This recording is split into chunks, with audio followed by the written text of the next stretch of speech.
दिल्ली की सुबह हमेशा की तरह तेज थी। हर तरफ हलचल थी। सड़कों पर गाड़ियों की आवाज, लोगों की भाग दौड़ और आसमान में धीरे धीरे फैलती रोशनी। ऐसा लगता था जैसे पूरा शहर एक साथ जाग रहा हो। हर कोई अपनी अपनी मंजिल की ओर दौड़ रहा है। ऊंची इमारतों के बीच सूरज निकल रहा था। सड़कों पर गाड़ियों की भीड़ थी। हर कोई अपने अपने सपनों के पीछे भाग रहा था। किसी को किसी से कोई मतलब नहीं था। विकास अपनी बालकनी में खड़ा कॉफी पी रहा था। सोच रहा था कि उसकी जिंदगी कितनी रफ्तार में है। अच्छी नौकरी, शानदार घर, लेकिन कहीं न कहीं अकेलापन।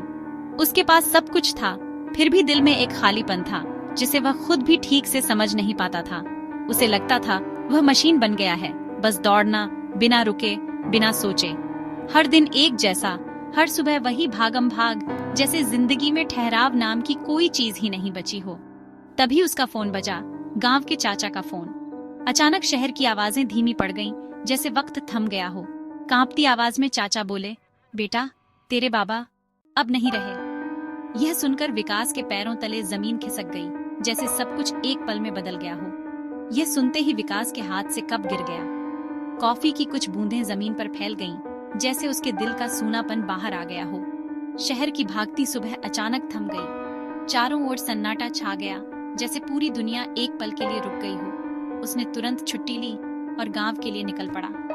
अब उसके लिए सबसे जरूरी था अपने परिवार के पास पहुंचना, अपने बाबा को आखिरी बार देखना। बस की खिड़की से बाहर देखते हुए उसे बाबा की बातें याद आ रही थीं। बेटा, अपनी जड़ों को कभी मत भूलना। गांव की हरियाली, मिट्टी की खुशबू और बचपन की यादें उसकी आंखों के सामने घूमने लगीं। आज उसे लग रहा था कि वह अपनी जड़ें सच में भूल चुका था। शहर की तेज रफ्तार में वह खुद को और अपने अतीत को कहीं पीछे छोड़ आया था। घंटों के सफर के बाद गांव की मिट्टी की खुशबू ने उसका स्वागत किया। जैसे ही उसने पगडंडी पर कदम रखा, हर कण में बचपन की यादें तैरती नजर आईं। हवा में घुली मिट्टी की सौंधी खुशबू, दूर से आती बैलों की घंटियों की आवाज, सब कुछ उसे अपनेपन का एहसास दिला रहा था। वही नीम का पेड़, वही पुराना कुआं, सब कुछ वैसा ही, पर आज सब खामोश था। इन पेड़ों की छांव में उसने न जाने कितने दोपहरें बिताई थीं, लेकिन आज हर चीज में एक खालीपन था। घर के बाहर भीड़ थी। माँ एक कोने में चुप थी। लोगों की फुसफुसाहटें और माँ की आंखों में छुपा दर्द, सब कुछ बहुत भारी लग रहा था। विकास ने माँ को गले लगाया और बच्चाएं की तरह रो पड़ा। बरसों की दूरी, सारी मजबूरियां एक ही पल में आंसुओं के साथ बह गईं। सालों बाद उसे माँ के आंचल में सुकून मिला। उस एक पल में उसे लगा जैसे सारी थकान मिट गई हो और वह फिर से वही नन्हा बच्चा बन गया हो। बाबा के जाने के बाद घर में अजीब सी खामोशी थी। हर दीवार, हर कोना उनकी यादों से भरा था, लेकिन अब सब कुछ सूना सूना सा लग रहा था। अपने कमरे में पुरानी किताबें, क्रिकेट का बल्ला देखकर बचपन की यादें ताजा हो गईं। हर चीज में उसकी मासूमियत और पुराने दिनों की खुशबू थी। उसे याद आया कैसे बाबा खेतों में ले जाते, छोटी छोटी बातें सिखाते थे। यह मिट्टी हमारी माँ है। उन लम्हों में छुपा अपनापन आज और भी गहरा महसूस हो रहा था। रात को छत पर लेटकर उसने तारे देखे। बाबा कहते थे, ध्रुव तारा कभी रास्ता नहीं भटकता। आसमान की उस नीरवता में उसे बाबा की बातें गूंजती सुनाई दी। विकास सोचने लगा, क्या वह अपना रास्ता भूल गया है? क्या शहर की भागदौड़ में उसने अपने असली घर और जड़ों को खो दिया है? इन सवालों ने उसे पूरी रात सोने नहीं दिया। यादों की आहट और भविष्य की चिंता, दोनों ने उसे बेचैन कर दिया था। कुछ दिन गांव में बीते। सुबह की ताजी हवा, मिट्टी की खुशबू और हर तरफ फैली शांति, सब कुछ वैसा ही था जैसे बचपन में महसूस किया था। गांव थोड़ा बदला था।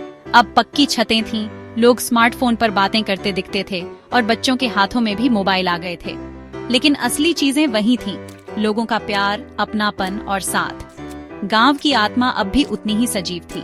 तालाब किनारे उसे बचपन के दोस्त मिले, रामू और श्यामू।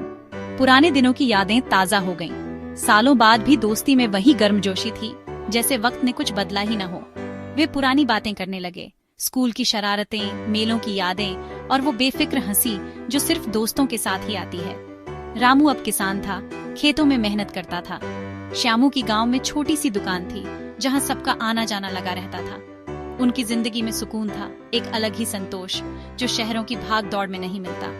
बातों में गांव की समस्याएं भी आईं, खेती में दिक्कतें, स्कूल में टीचर नहीं, लड़कियों की पढ़ाई अधूरी। लेकिन उम्मीद अब भी थी। विकास को एहसास हुआ असली जिंदगी तो यही लोग जी रहे हैं, अपनी मिट्टी से जुड़े, संतोषी और हर हाल में खुश। श्यामू बोला, अगर सब शहर चले जाएंगे तो गांव कौन संभालेगा? उसकी बात में गहराई थी। विकास को अपने दोस्तों पर गर्व हुआ, उनकी जड़ों से जुड़ी सोच और गांव के लिए उनका प्यार देखकर। सफाई करते हुए विकास को बाबा की डायरी मिली। उसमें बाबा के अनुभव, गांव की बातें और विकास के लिए चिंता थी। बाबा ने लिखा था, मुझे डर है कहीं शहर की रोशनी में विकास अपने गांव का रास्ता न भूल जाए। डायरी में गांव के बच्चों की चिंता थी, अगर बच्चे नहीं पढ़ेंगे तो गांव का भविष्य अंधेरा होगा। आखिरी पन्ने पर लिखा था, जिंदगी का असली मतलब है दूसरों के काम आना, अपनी मिट्टी की सेवा करना। डायरी पढ़कर विकास की आंखें भर आईं। उसे लगा बाबा आज भी उसे राह दिखा रहे हैं। उसे अपने जीवन का मकसद मिल गया था। बाबा की डायरी पढ़ने के बाद विकास ने गांव को अपनी जिम्मेदारी समझा। वह स्कूल गया, पुरानी इमारत, बच्चे बिना टीचर के। बच्चों से पूछा, बड़े होकर क्या बनना है? किसी को जवाब नहीं पता था, किसी को पढ़ने नहीं दिया जाता था। बच्चों की आंखों में सपने थे, पर उन्हें पंख देने वाला कोई नहीं था। गांव के बुजुर्गों से बात की, शिक्षा की कमी, बेरोजगारी, हुनर दबा हुआ। विकास को समझ आ गया, गांव की सबसे बड़ी समस्या अशिक्षा है। उसे बाबा की बातें याद आईं। उस रात उसने तय किया, अब वह गांव के लिए कुछ करेगा। अगली सुबह विकास ने माँ से कहा, मैं दिल्ली नहीं लौटूंगा, यहीं रहकर बच्चों को पढ़ाऊंगा। माँ की आंखों में आंसू थे, पर गर्व भी। उसने गांव वालों को अपनी योजना बताई, पाठशाला शुरू करने की। शुरुआत में शक था, फिर सब साथ आ गए। स्कूल की सफाई हुई, बच्चों की पहली क्लास पेड़ के नीचे लगी। धीरे धीरे बच्चे बढ़े, पढ़ाई खेल बन गई। बच्चों की आंखों में आत्मविश्वास की चमक थी। विकास को अब असली खुशी मिल रही थी, मिट्टी का कर्ज चुकाने में। अब वह सिर्फ विकास नहीं, विकास भैया था। असली वापसी अपनी जड़ों की ओर थी, जहां सुकून और मकसद दोनों मिलते हैं।